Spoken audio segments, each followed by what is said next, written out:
Hello everybody, and welcome back. I hope it's welcome back to Oakwood Cemetery for you folks. This will be our virtual tour number 11. My name is Bruce Miller, the historian at Oakwood Cemetery, your filmographer, most of you know as Oakwood's executive director, Robin Simonton. That's what she does in her spare time. Now, if you were with us for number 10, the last virtual tour that we did, you remember that it talked about folks in Oakwood Cemetery who had some relevance to University of North Carolina, Chapel Hill. The reason we chose Chapel Hill as the first school that we did is because it was the first school, the first state university. But now we're going to get a little closer to home, and today's topic is NC State. NC State may not be the oldest, but it certainly is the biggest. Now the biggest university in the Carolinas, one of the biggest in the country. And in terms of folks in Oakwood Cemetery, it has by far the best representation of any school that we're aware of anyway, in Oakwood Cemetery, and we'll talk a bit about it. In fact, as we thought about it, we realized we have so many people here who can tell us something about NC State that we can't do it in just one virtual tour, so we're going to have to do two. This will be part one, and what we'll do is some of the older days for this tour, and in part two we'll maybe not bring it up to date, but at least move a little closer to where we are. By way of history, NC State, what's now known as NC State, it's actually been through 5 official name changes over the years. What's now NC State was chartered in 1887 by the state legislature, and in 1889, in March of 1889, it opened its doors. But back in the 19th century, unlike today, especially during the pandemic, schools tended to want to have a campus with buildings in which to teach students. Nowadays, it doesn't seem to be particularly important. But it so happened that in Raleigh, there was just the person to provide the property on which to build that campus. And that's why we've begun this tour in the Pullen plot. The Pullen family's buried here. And the man who gave that land on which to build NC State, as many of you know, Richard Stanhope Pullen gave the state of North Carolina some 62 acres, and that became the heart of the university. The buildings behind the bell tower not from this era, but the brick buildings around it nearby the original campus. And we'll talk more about that as we go. Stanhope Pullen is remembered with actually 2 campus buildings. This was the first, if Robin can pick up that little picture. That's the first Pullen Hall. They had to wait until Pullen died to name a building for him because he's so modest. He didn't want one named for him. This particular building that you just saw was burned down by an arsonist in 1965. There is a new Pullen Hall, which I believe is mostly dormitories nowadays. Now, neither Pullen nor the men in the state legislature dreamed up this idea of a state university out of the blue in 1887. There were people with vision preceding that which led up to this, and 2 of those people, who I think are most responsible for the vision of what became NC State, are with us here in Oakwood. We're going to visit them. I hope you'll come with us. Let's pull up our socks and get going. Come with me. We've come to the Beechwood section now to continue to talk about the beginnings of NC State. And I hope you Tar Heel fans don't abandon us just because we're talking Wolfpack today. It so happens that UNC, the older sister, if you will, played a part in the founding of early NC State, as you'll see. In fact, we're here with William Joseph Peele. William Joseph Peele was a UNC graduate, and as you can see, a sort of a scholarly fellow. He became an attorney practiced law. That's not what he's remembered for. Scholar, author. He graduated from UNC, but not really happy with his schooling there. Not entirely. Why?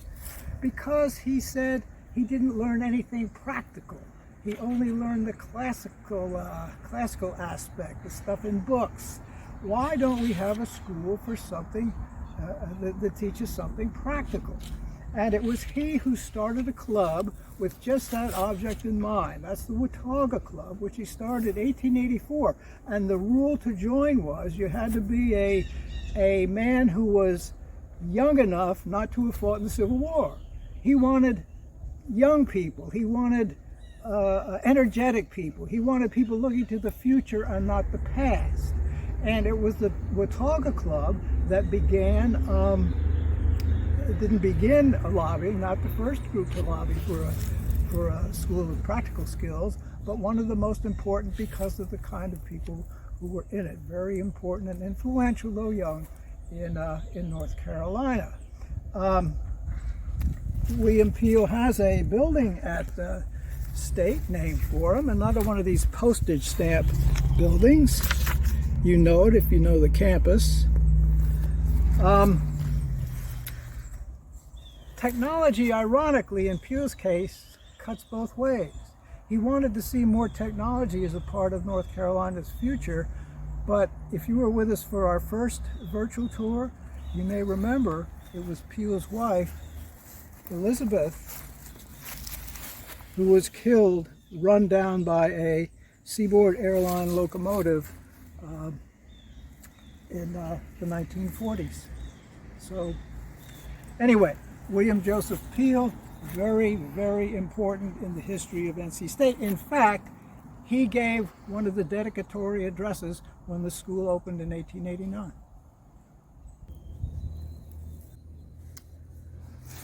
We're in the Polk section now. William Joseph Peele was not the only one with a vision for a school that taught practical subjects. The other name in that connection, though coming at it from a different direction, was Leonidas, or Leonidas, depending on your choice, Lafayette Polk, L.L. Polk, born in Anson County down near Charlotte to a farm family, and all his life he became an advocate for farmers, not just in North Carolina, which was originally his focus, but nationwide, in fact. He became our first Commissioner of Agriculture in North Carolina in 1877, served there for several years, and perhaps more important in terms of advocating for farmers, he started Progressive Farmer, the Progressive Farmer periodical, which is still being published. One of its spin-offs, of course, as many of you know, Southern Living magazine, long after Polk had passed away. He became a great champion of various farm groups, including the State and National Farmers Alliance. Now, his marker here in Oakwood has various aspects of his life on each face of the pedestal here, and you see here his highlights his association with various farm alliance groups. And it was those groups who, along with Peele and the Watauga Club, led the way lobbying for a university, except they wanted it to be an agricultural school. Peele wanted it to be a technical school.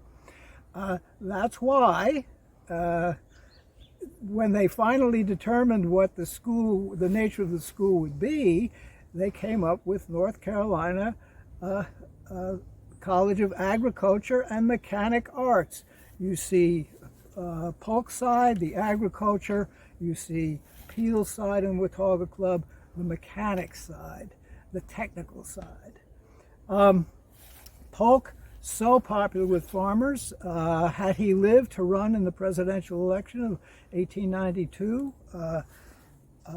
he would have been a third party candidate. He died a few months before.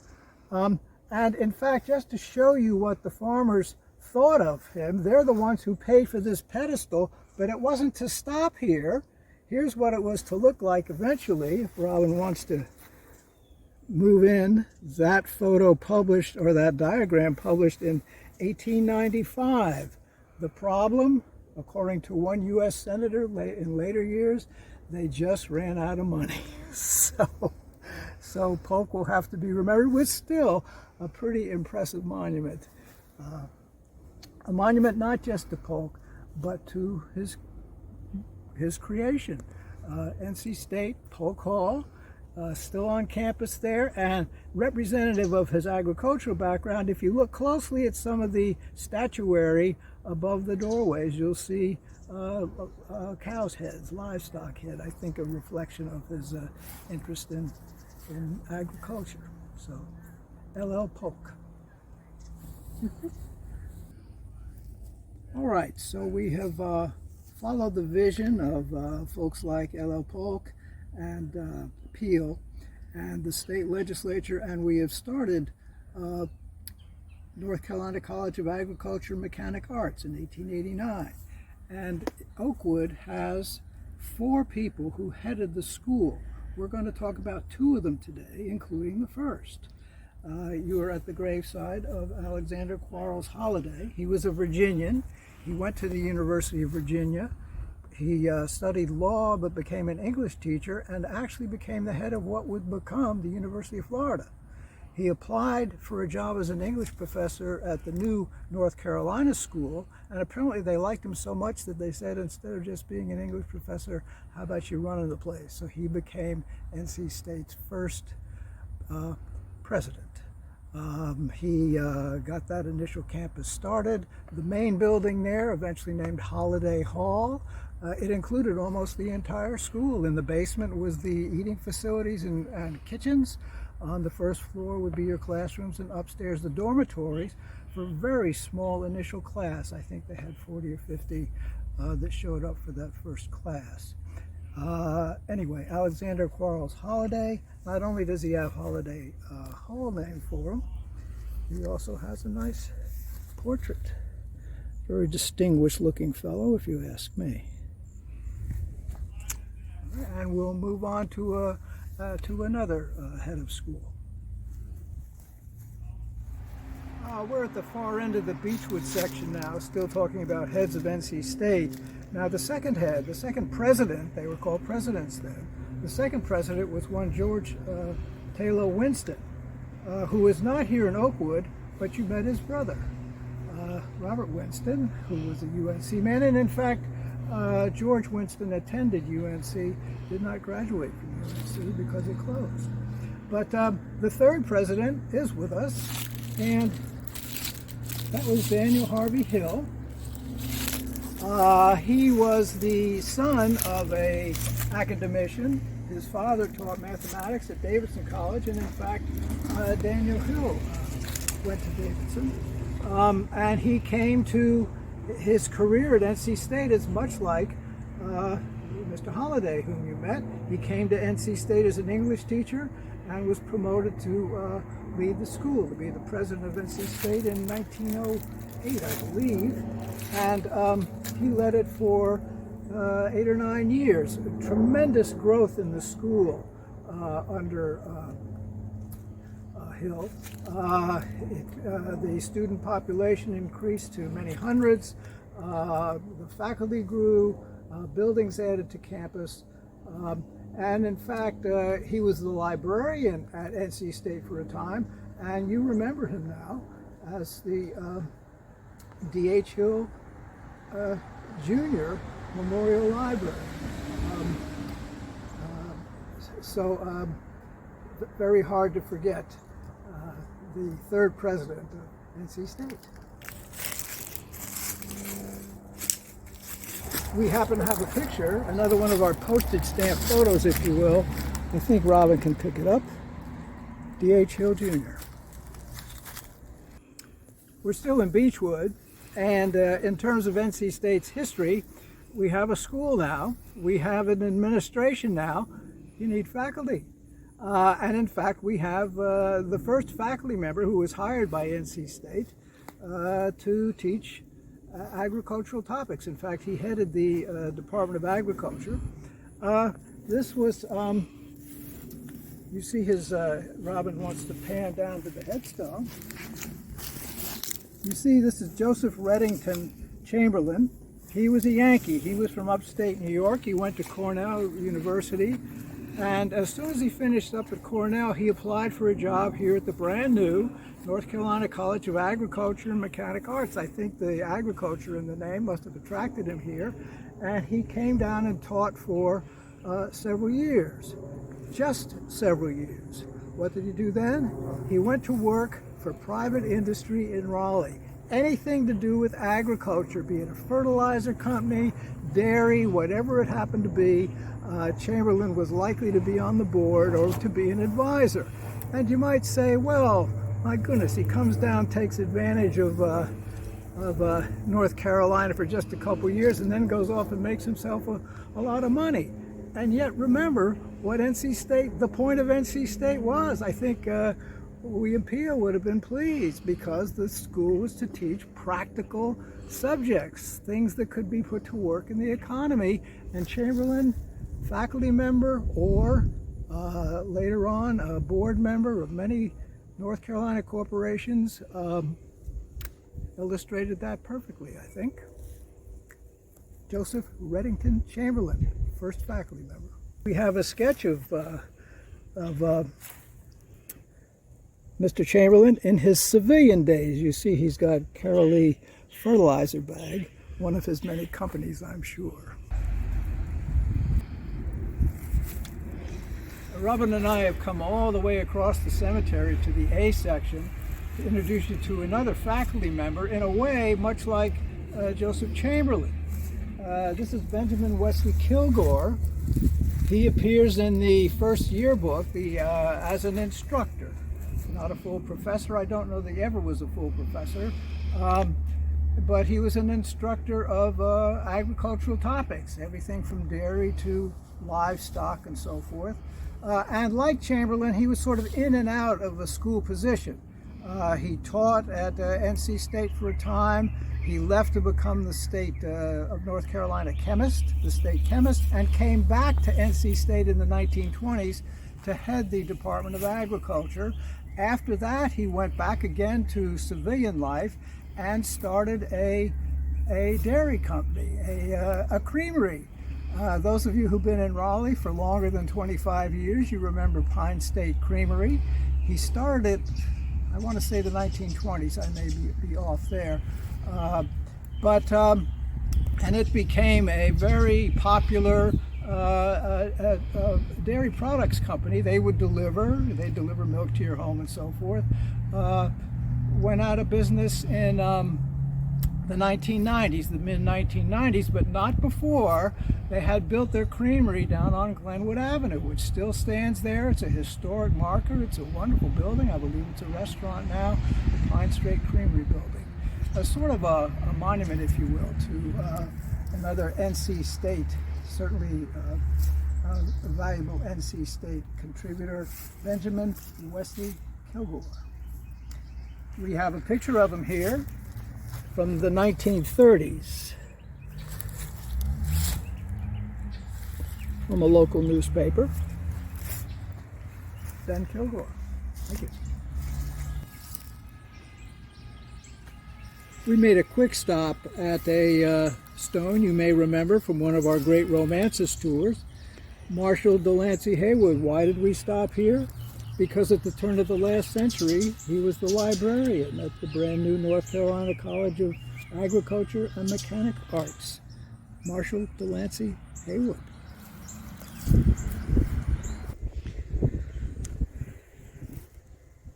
All right, I mentioned the Agrimec, the yearbook for NC State a little while ago. The first edition came out in 1903, just after the turn of the century, which is sort of the heart of the era that we're talking about. And I thought it might be interesting if we went through the Agrimec and tried to characterize the student population in 1903, give us a better idea what it was like on this relatively new campus. And even though I hate to work from notes, I will. Sort of a survey we took going through the Agrimec, particularly the class of 1903. Are you ready for this? I'm going to give you the class of 03 yell. You ready? Hyro, Gyro, Zipra, Z, A&M Seniors, 1903. Now, what were those seniors like? Well, think of the school today now, those of you familiar with it at all. In the senior class in 1903, there were no more than 40 students. Now, I think some may have started 4 years earlier as freshmen and dropped out over the years, but to graduate that year, some 40. All of them, of course, were male. And all but 3 were from North Carolina. There was one from South Carolina, one from Virginia, and I don't know how that guy from Texas wound up here, but he got the distance prize, I guess. And they were all in uniform, all in military uniform. Now understand, NC State was a land-grant college. That is, it got financial help from the U.S. government, the government selling government property and sending the proceeds to schools, in this case to NC State, and I believe that carried with it as some sort of a military training obligation. Anyway, all in uniforms. It was the majors that the students had that surprised me a bit. This is North Carolina A&M, the A for agriculture. Only one student that I could see in the agromech from 1903 was studying architecture.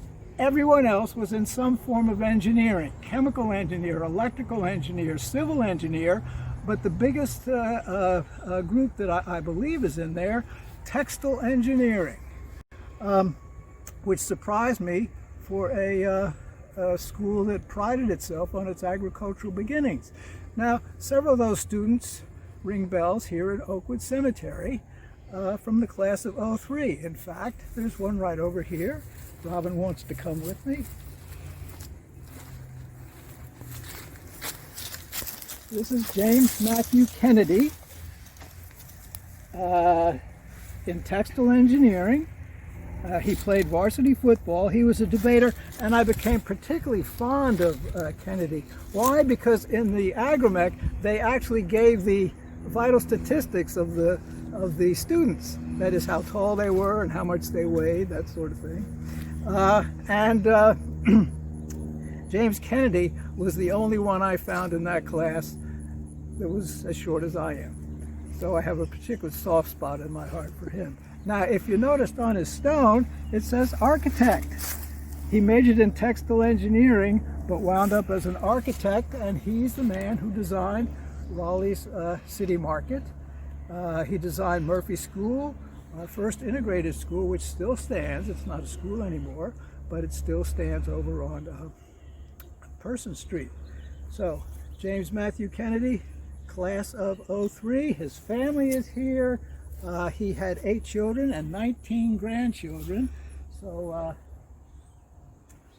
certainly took advantage of Raleigh schools, including designing at least one of them. James Matthew Kennedy, NC State. Should I do the yell again for you?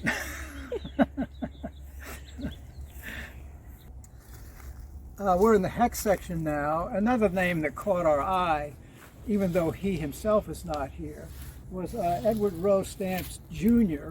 Why did he catch our eye in the agromech? Because he was one of the few, if not the only, he might have been the only day student in the class of '03. Lived in Raleigh, went to school every day, I guess. In fact, he won a punctuation award when he was a sophomore. That's in the yearbook there somewhere, too. What's his connection to Oakwood? Well, he was the grandson of Miriam Carson Williams, whose obelisk is here, and his father was on the board of directors for a time, in fact chaired for a time the board of State National Bank. And if you were with us when we did our crime virtual tour, you remember it was Ms. Williams' bank with Mr. Stamps on the board that was robbed and which killed the bank, which did end State National Bank. Mr. Stamps had nothing to do with the robbery, but other relatives did. Young Edward Roe Stamps, sometime after graduation, moved to Georgia. I assume that's where he's buried now. He's not with us here in Oakwood. But another member, a little bit different, class of 1903. He was the vice president of the Auto Club, and someone who I'm sure must have been in the Auto Club, who was mentioned briefly in the agromech, we're going to visit next. Robin and I are in East Branch, section now. Here's another person who was not in the class of '03, and he was only mentioned in passing with one of the organizations in the Agramac. He was in the class of 1905, but I'm certain he must have been, along with young Edward Stamps, a member of the Auto Club. This is John Alsey Park, again, class of 1905, and one of our favorites here at Oakwood. He was quite a character. As a business, he wound up owning the Raleigh Times, and a great opponent, journalistic opponent of the Josephus Daniels and the N&O, but he also had one of Raleigh's first automotive agencies. He apparently loved early cars, so I assume he was a member of the Auto Club. In fact, it is said that he designed and made the first license plate in North Carolina. His license number was number 100. He apparently made it himself out of leather and wooden metal or something like that. Anyway, and he's also known as the fellow who drove the first car between Raleigh and the coast, and to prove that he'd done it, he put a street lamp or something from the town on the coast in the back of his car and drove back to Raleigh just to show that he'd made it. And the story is that he was chased a good part of the way back by a policeman on horseback. So an interesting early automotive story from an NC State fellow who turned out to be quite a character after he graduated. He was a Rotarian, and the story is that on his birthday he would meet with his fellow Rotarians and stand on his head on a piano, I assume just to show people that he still could. But quite a fellow, quite a representative of NC State, John Alsey Park. We're going to end part one of our look at NC State with a fellow who's, again, like Edward Stamps, is not with us. His father is, and much of the rest of the family is. John William Thompson, an important jurist here in Raleigh, prominent family. But Frank Thompson is not here for reasons that I will explain. But Frank is a very important transitional figure when you're looking at NC State from the old into what I call new, though not necessarily new, but more recent period of the school's history. Frank was the class of '09. He wasn't even in the '03 yearbook. He was a great athlete, though. He played football. He's a fullback for the football team. He played baseball. In fact, he wound up coaching football for a time at Wake Forest. But after he graduated, along comes World War I, and Frank signs up. He became a machine gunner for the U.S. Army, and he died on the Western Front, where I have to assume he's buried in France and not here with his family. But nevertheless, he becomes a very important figure in the transition, in the history and the transition of NC State, from what we knew it in the 19th century and on into the early 20th century to what we know it today. Frank Martin Thompson. And we hope you enjoyed our quick tour of NC. Yes, thank you, Robin. We do have a picture of him. I'm sorry I forgot. And we'll say more about him. Our next tour, part 2, which I hope you will join us for, will probably begin with him. So keep it in mind. Thanks for coming with us today. Hey, will you do that 1903 yell one more time? No, but you can replay your virtual tour. But I do want everybody to note that I did wear my splotch of NC State red. I don't want that to go unnoticed. As a Carolina grad, of course not. And with a Carolina degree, yes, but nevertheless, a great fan of NC State also.